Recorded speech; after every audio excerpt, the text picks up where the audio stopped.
Turabasuhuje cyane inshuti bakunzi ba Mia Boss TV, tubifurije ibihe byiza no kugira weekend nziza. Uyu munsi nanone tuje kubabwira amakuru agezweho, amakuru avugwa mu karere k'ibiyaga bigari, na amakuru ari kugenda acaracara. Ni nyuma yuko twari twababwiye ku nkuru y'ibitero byari byagabwe na Wazalendo, FDLR ndetse n'ingabo za RDC bikagaba muri Goma, ndetse M23 ikagerageza guhangana nabo no kurwana nabo kugira ngo irebe ko yahosha ibyo bitero. Uyu munsi rero tuje kubabwira icyo M23 cyangwa se AFC M23 batangaje kuri ibi bitero bagabweho mu minsi yashize, ndetse bigahitana abantu benshi batari bakeya, bigahungabanya umutekano wo muri Repubulika ya Demokarasi ya Kongo, by'umwihariko mu burasirazuba bwaho. Icyo usabwa kora subscribe, kora share na comment, tujye tubana muri ibi biganiro kugira ngo tuzamurane kandi tugerane kure muri rusange.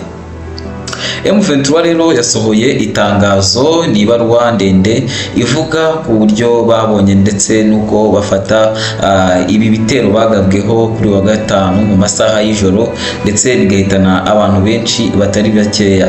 M23 irashinja cyane SADC ndetse na MONUSCO kuba aribo bagize uruhare mu bitero byagabwe muri Goma, ndetse kagabwa muri kariya gace kari kayobowe na M23 bari bamaze igihe barigaruriye ndetse barafashe.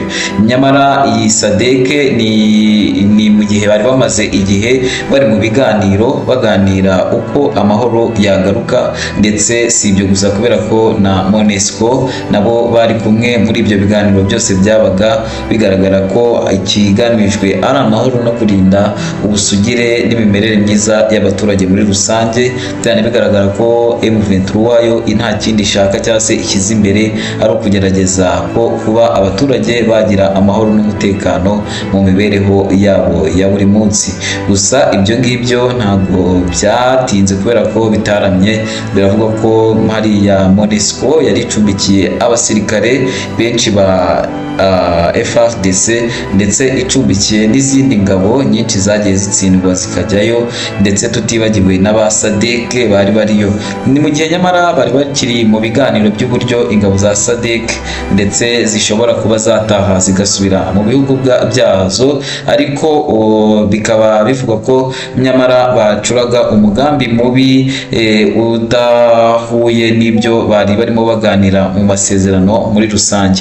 Ibyo bivuze iki rero? Bivuze ko ibi bitero bibangamiye amasezerano y'amahoro bari bafitanye, ndetse n'imigambi inyuranye bari bafite yo kuba bagera ku mahoro. Bivuga ko rero n'ikibuga cy'indege cya Goma cyari cyatangiye gusanwa kugira ngo izi ngabo za SADC zibashe kuba zataha, ariko mu by'ukuri ibi ngibi bikaba byakomye mu nkokora uyu mugambi, kubera ko nyine bishe amasezerano bagagaba ibitero kuri M23 n'abaturage muri rusange bo muri Goma. Nyamara rero uko bimeze uko nguko, M23 iravuga ko igiye gukaza ingamba zo gushakira umutekano abaturage bo muri Goma, ndetse bagahangana na buri umwe wese, ndetse n'ibindi bisigisigi bihari biri muri Goma bivugwa ko bishaka guhungabanya umutekano w'abaturage muri rusange. Birababaje cyane kubona nka MONUSCO ariyo ikwiye kuba iri guharanira umutekano, ishaka amahoro ku baturage batuye muri aka gace, ndetse n'inzirakarengane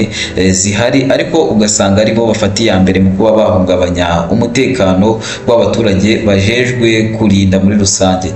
Rero ko ari ibitero binyuranye byagiye bigabwa na FDLR yasize ikoze jenoside mu Rwanda, jenoside yakorewe abatutsi mu mwaka w'1994, ariko nyamara mu by'ukuri ugasanga iyi MONUSCO irabahishira ndetse ikabashyira no mu bigo byayo kugira ngo babone uko bahunga M23, ubundi baze bihishe bazi kugaba ibitero kuri M23 n'abaturage muri rusange.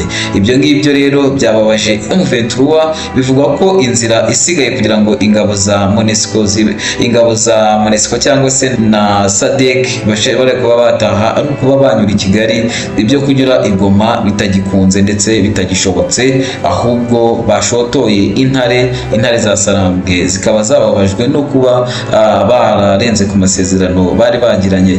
Ibi rero biragaragaza ko FARDC idafite badafite umugambi na mutoya wo kuba wahagarika intambara, ahubwo ibitero biri kujya mbere. Bivugwa ko rero ubwo ngubwo niba ari intambara bagomba kwikora bakayirwana. Biragaragara ko intambara ikijya mbere idateze no guhagarara vuba, ahubwo umugambi w'amahoro ukomeje kubangamirwa n'ibi byose. Bivuze ko ibyakozwe byose byacishijwemo umukasi bigacishwamo umurongo bitewe n'ibi bitero binyuranye byagiye bigabwa kuri M23 n'abaturage bo muri Goma muri rusange.